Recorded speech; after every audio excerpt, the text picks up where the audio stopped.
მოგესალმებით, რაც შეეხება საკოორდინაციო საბჭოს საკითხს, რომელიც შეიძლება ითქვას, რომ გარკვეულწილად ამ ინტერპარტიული ჯგუფის მონაწილეთა, ასე ვთქვათ, რაღაც გარკვეული გაერთიანებით შეიქმნა იმისა და გამო, რომ ქვეყანაში ახლოვდება საპარლამენტო არჩევნები.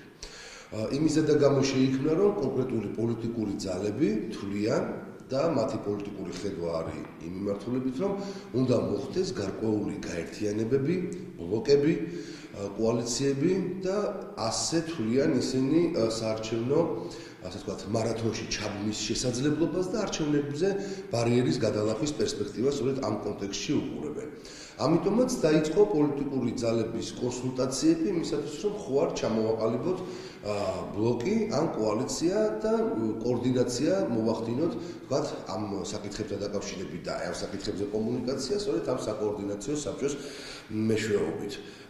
ინტერპარტიული ჯგუფი ამ შემთხვევაში ძალიან გამოკვეთილი მიმართულების მატარებელი იყო და ეს არის ძალიან კაფიოდ განსაზღვრული მხოლოდ საარჩევნო გარემოს საკითხებთან დაკავშირებით სამუშაო ჯგუფია და ჩვენ ამ ძალიან მკაცრად ვიცავდით, ყველანაირად ვცდილობდით და ვახერხებდით ამას, რომ არ გადასულიყო სხვა კონსულტაციების მიმართულებით ინტერპარტიული ჯგუფი და ის ყოფილიყო ეს სულად ახალი ჯგუფია, ეს არაფერ კავშირში არ არის ინტერპარტიულთან.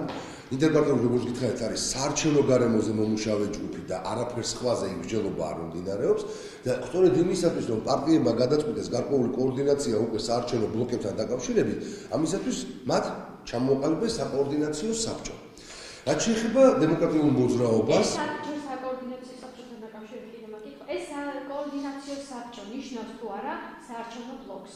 იდეა სწორედ ამისთვისაც არის შექმნილი, ანუ საკოორდინაციო საბჭო სწორედ ამ საკითხებზე კოორდინაციისთვის და კომუნიკაციისთვის და კონსულტაციებისათვის შეიქმნა.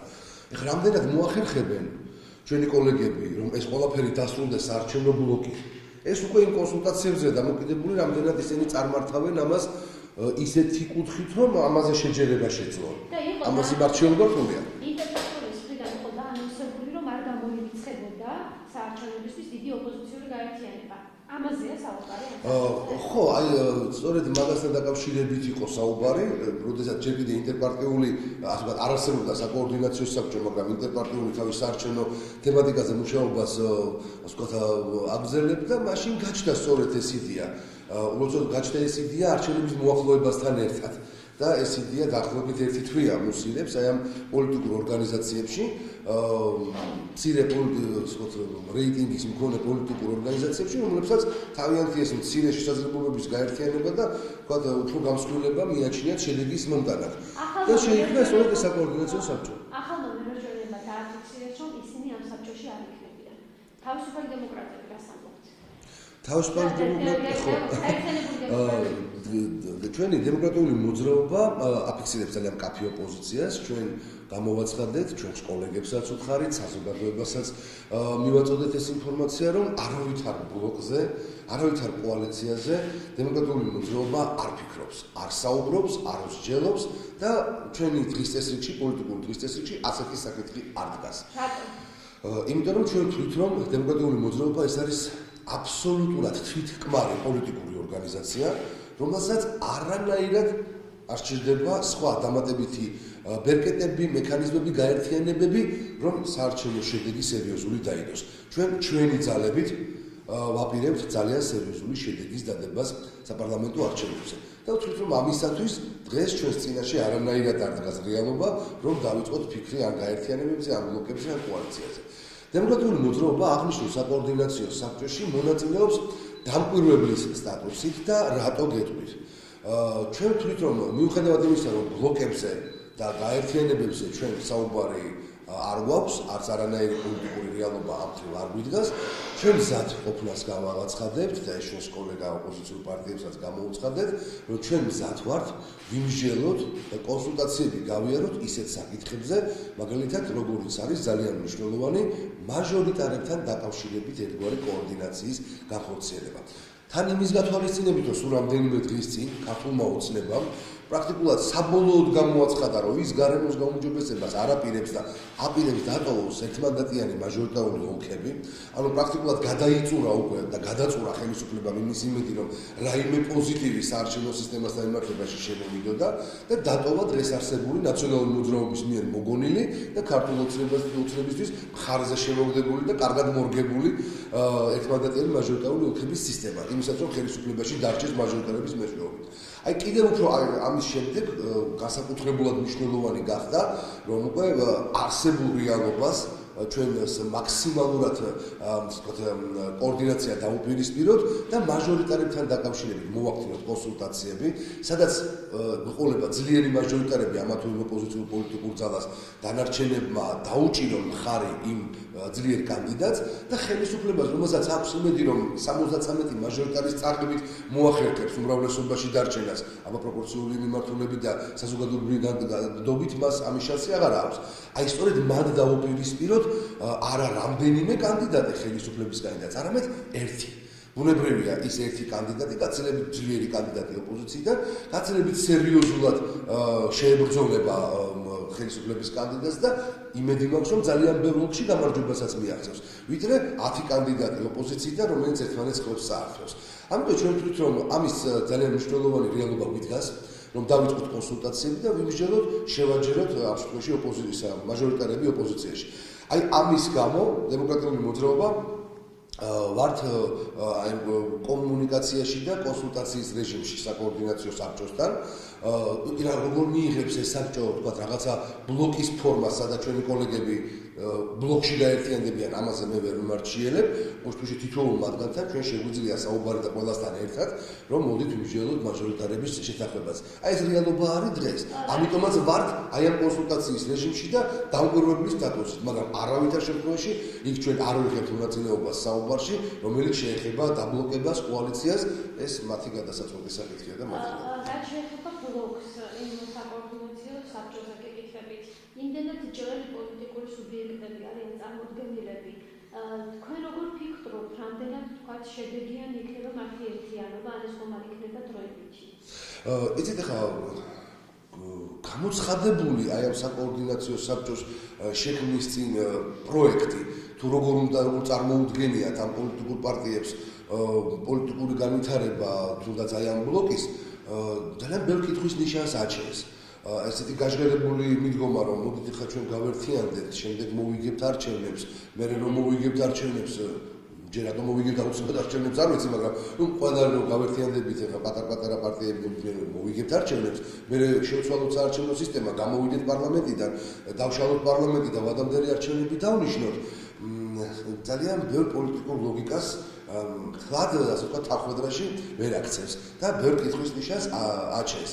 თუმცა ახლა ჩვენი კოლეგები მე ვხედავ, რომ გარკვეულწილად ისინი არიან ძიებაში პოლიტიკური ლოკომოტივის, რომ რაღაც გარკვეული მექანიზმების შემუშავებაზე არიან, ცდილობენ ამ მიმართულებით გადადგან ნაბიჯები, რომ გაზარდონ შანსები პარლამენტში მოხვედრის. ეს აბსოლუტურად ბუნებრივი პოლიტიკური ქმედებაა, წინა საარჩევნოდ ყველა პოლიტიკური ძალა ფიქრობს, როგორ ახერხებს ის და რა პერსპექტივა აქვს მას ბარიერის გადალახვის. და როდესაც მარტო მყოფს ამის პერსპექტივა არ აქვს, ბუნებრივია ის ეძებს გამსხვილების საშუალებას. ეხლა ეკლექტური გაერთიანება, აგერ ჩვენ ვნახეთ ყველაზე მძლავრად საპარლამენტო კოალიციის სახით, უბრალოდ სახელმწიფო კოალიციის სახით და ქართული ოცნების კოალიციის სახით. როდესაც აბსოლუტურად განსხვავებული სამხედროების და იდეოლოგიის მქონე პოლიტიკური ძალები გაერთიანდნენ დიდი ფინანსური რესურსის გარშემო და ვნახეთ, რომ ხელისუფლებაშიც მოვიდნენ, მაგრამ ამ ხელისუფლებაში ერთმანეთთან დაპირისპირების, ერთმანეთთან კონფრონტაციის, ურთიერთაუტანობის მეტი ვერაფერი ვერ გვაჩვენეს და ვერაფერი ვერ დაგვანახეს. ეს და საბოლოო ჯამში დაიშალნენ, იმიტომ რომ სწორედ ვერც ერთ კონკრეტულ საკითხზე, სახელმწიფოებრივი მნიშვნელობის საკითხზე ვერ მოახერხეს შეჯერება. და ეს ასეც არის ბუნებრივია, იმიტომ რომ თუ საკუთარი პრინციპების წინააღმდეგ არ წახვალ, შეუძლებელია კონსერვატორი ლიბერტარიანებს გაურიგდეს, მემარჯვენე, ultramemარცხენეს, შეუძლებელია ამდაგვარი რამ. თუ არ ღალატობ შენ საკუთარ პოლიტიკურ პრინციპებს და არავინ არ უღალატა ამ პრინციპებს და საბოლოო ჯამში საქმე არ გამოვიდა, იმიტომ რომ ისინი ერთად არ უნდა მართავდნენ ქვეყანას. რაც შეეხება თქვენს პოლიტიკურ გუნდს, წინასწარ ალბათ გექნება შედაკლებები, ეს თუ რაღაცა მოსახლეები 5%-იანი ბარიერის თემა იქნება ეს ფონდის პრობლემა თუ გადალახვის თემა?